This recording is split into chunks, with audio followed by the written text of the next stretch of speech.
স্বাগত জানাই আমাদের কৃষি কালচার দেখতে।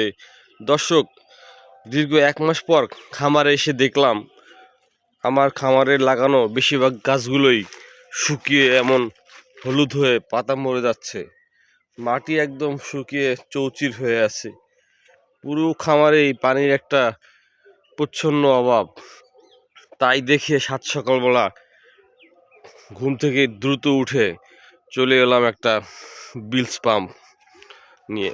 সাবমার্সিবল বিলস পাম্প আর 2টা ব্যাটারি নিয়ে হাজির হয়েছি আমার বাগানে। ইতিমধ্যে বিলস পাম্প পানির ভিতর চুবিয়ে দিয়েছি, পাইপ সেট আপ করে রেডি। এখন শুধু ব্যাটারি কানেকশন দিয়ে দেখব পানি তুলতে পারি কিনা এবং গাছগাছালির গোড়া ভিজাতে পারি কিনা। এটা আজকে আমার একটা বড় চ্যালেঞ্জের কাজ। তো ব্যাটারিতে কানেকশন দেই, তারপর দেখি পানি ওঠে কিনা।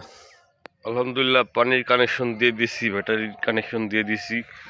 এখন দেখি পানি ওঠে কিনা। দেখতে পাচ্ছি যে এই পর্যন্ত পানি আসছে। দেখি পানি কত দূর যায়, আবার গাছগাছালির গোড়া ভিজাইতে পারি কিনা। এই যে পানি আসতে শুরু করছে, কিন্তু এর সাথে মাটি আসতেছে, তার মানে পাম্পটার গোড়ায় মাটিতে আছে। দ্রুত সরাতে হবে মাটির গোড়া থেকে।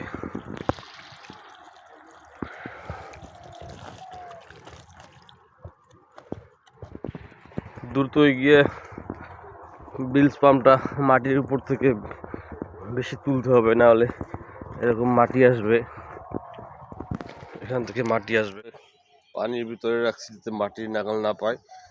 আবার গিয়ে দেখি পানি ওঠে কিনা, তাহলে যত সম্ভব গাছগাছালি গোড়া ভিজাবো। আলহামদুলিল্লাহ, এই হচ্ছে আমার বিলস পাম্প, আর এই হচ্ছে পানির স্পিড। পানির স্পিড খুব একটা বেশি না, খুবই কম পানি। হয়তো ব্যাটারিতে চার্জ নাই তাই অবস্থা, কিন্তু তাতেও আমার অনেক কাজ চলে যাবে। অনেকক্ষণই গাছের গায়ে পানি দিতে পারবো। পাম্পটা একটু পুরনো হয়, পানির স্পিড একটু কমে গেছে, আর ব্যাটারিটাও 11 ভোল্টের মধ্যে আছে, তাই পানির স্পিড খুব একটা পাচ্ছি না। সেটা নিয়ে আমি সন্তুষ্ট না পানির স্পিড নিয়ে। কিন্তু তারপরও যে পুকুর থেকে এই 2 বছর আগের বিলস পাম্পটা পানি তুলে দিচ্ছে, এটাই অনেক কিছু। তো চেষ্টা করবো যতক্ষণ ব্যাটারি ব্যাকআপ আছে ততক্ষণ গাছের গোড়া ভিজাবো ততক্ষণই, যতক্ষণ ব্যাটারি ব্যাকআপ আছে। এটা আবার একটা কফি গাছ, পানির অভাবে কেমন হয়ে গেছে। এবারে অনেক কফি হয়েছিল, কিন্তু চোরেরা সব নিয়ে গেছে সব।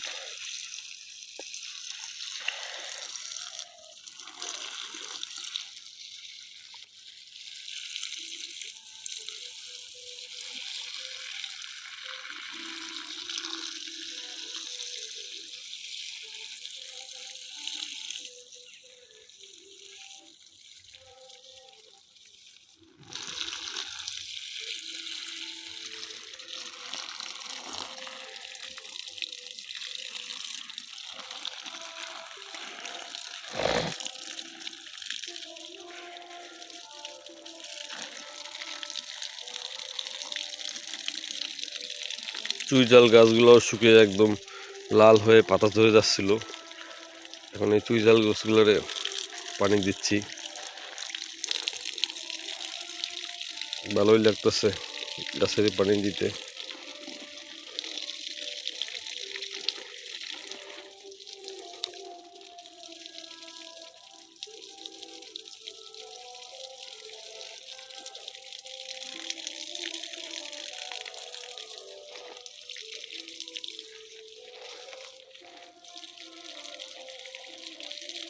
এটা একটা 12 মাসি আখ, লাল বেনারস, যেটা মোরল সাহেব বিক্রি করে তার মোরলের বাজাতে রাখ। চড়ে নেওয়ার পরেই নতুন করে শিকড় গজাইছে। আর এটা টালু বোখারা গাছ, তেমন একটা বাড়ে নাই, 2 বছর বয়স।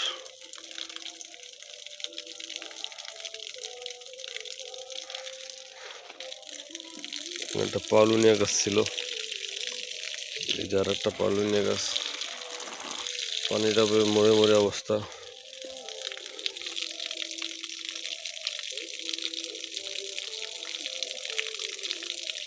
জারকান্ডা ফুলের গাছ এটা।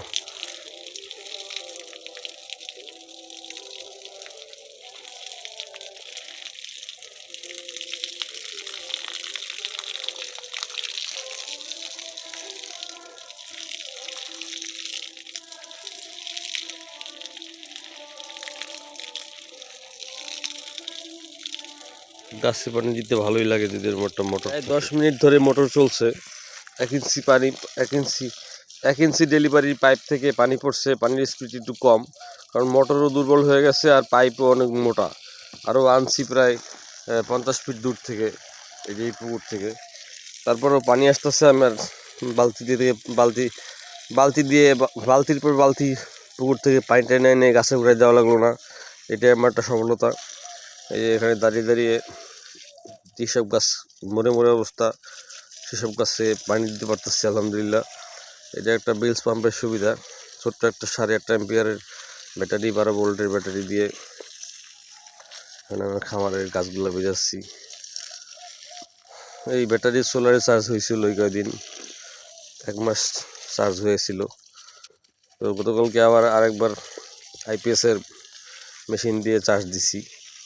তো আশা করি চার্জ এখন ভালো আছে। আর বেলস পাম্প হচ্ছে অনেকক্ষণ ব্যাটারির ভোল্টেজ 9 পর্যন্ত আসলেও এই পাম্প চলে। এটা ব্যানানা ট্রি বা একটা নাকাচুয়া গাছের চারা বা বীজ এনে লাগাইছিলাম। বীজ এখানে একটু পানি জমায় রাখি এই গাছটার জন্য,